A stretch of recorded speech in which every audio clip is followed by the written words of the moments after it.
Hello to whoever may be watching this. I am Ghost, and today I shall be talking about at least one of the greatest films to ever exist. Most people know of this film. It came out in the year 2004. That's right, I'm talking about Garfield.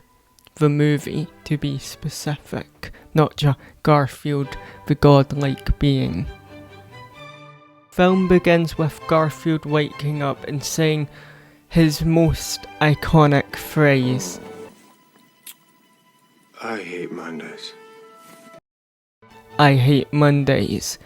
Now, the phrase of why he says I hate Mondays is because it's a nod to the god of days from Garth mythology, as they also hated Mondays.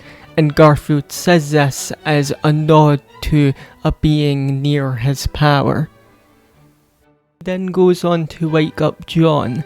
Now John in real life was a great friend to the entity known as Garfield, and they both fought in World War II, though the film never clearly mentions this, only references it, but most people know of this as it's common knowledge that Garfield and John fought in World War II. At some point in the film, Normal, a cat, sacrifices himself to get Garfield milk, with Normal only reappearing as a ghost because Garfield can see ghosts, obviously. Garfield then ends up going to a vet, and this ends up with John getting a dog known as Odie. This dog in real life was somewhat of an enemy of Garfield's. Also Garfield is played by the real life Ghostbuster Bill Murray, who surprisingly wasn't too busy hunting ghosts. But then again, who wouldn't want to play the all-knowing being that is Garfield? Garfield and Odie fight for a bit in the film, with John eventually taking Odie to a fair. And this is where we meet possibly the greatest villain in history. This villain has been compared to the most villainous people in media, like Heath Ledger's Joker, Darth Vader, Freddy Krueger, and many, many more. Who is this villain? Well, of course, it's Happy Chapman. He is the big villain of this film. He stands against everything Garfield believes in, and he would kill to succeed. He's probably murdered thousands of families. Happy Chapman quickly notices Odie's ability to dance far past the human mind, making him a very talented dancer, obviously nowhere near the powerful godlike abilities of Garfield, but still quite powerful. Eventually John heads back to the house, but as Garfield walks around he accidentally causes a massive mess, with one of the books that almost hit him having the title Doom, as a nod to the fact Garfield is one of the best Doom players ever. Now obviously Garfield could have cleaned this all up with his powerful abilities, but at this moment he's lost all hope. He has nothing anymore. So he doesn't. He accepts defeat. John kicks Garfield out to sleep outside. This causes Garfield to break out in song, of course, with him eventually lying near the front door of the house. But suddenly, Odie appears, wanting to offer some comfort to Garfield. But Garfield quickly runs back inside and closes the door, as he is a god and is already much better than Odie. But this also causes Odie to run away into the city. Cause Odie is missing, this leaves John feeling awful. So Garfield decides he will hunt down Odie and bring him back. Eventually, after dealing with some problems, he finds out that Happy Chapman has stolen Odie and wants to use him for money and obviously probably more killing as he's a psychopathic murderer. Garfield tries to use his powerful abilities to save Odie, but Garfield doesn't like killing people instantly as he likes a challenge.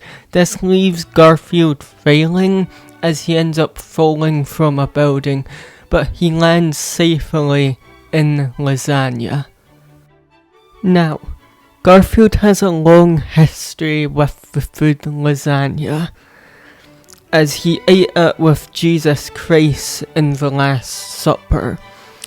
So, it's been represented as a holy thing.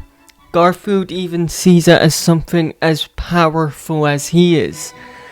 It's the reason why Garfield will always respect lasagna, and why lasagna will always be there to save Garfield. Anyway, back to the plot. Odie is then taken to a train station, and Garfield gets captured, but obviously he is now angry and easily escapes, ripping apart the people who captured him by ripping out their organs and spines and so on. He runs to the train station and stops the train.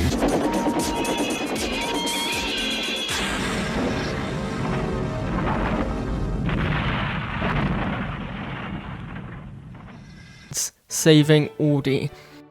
But suddenly they come face to face with the human bastard Happy Chapman, wanting to take Odie. But before he does, a bunch of animals are summoned by Garfield, and he puts an electrical device to lobotomize Happy Chapman.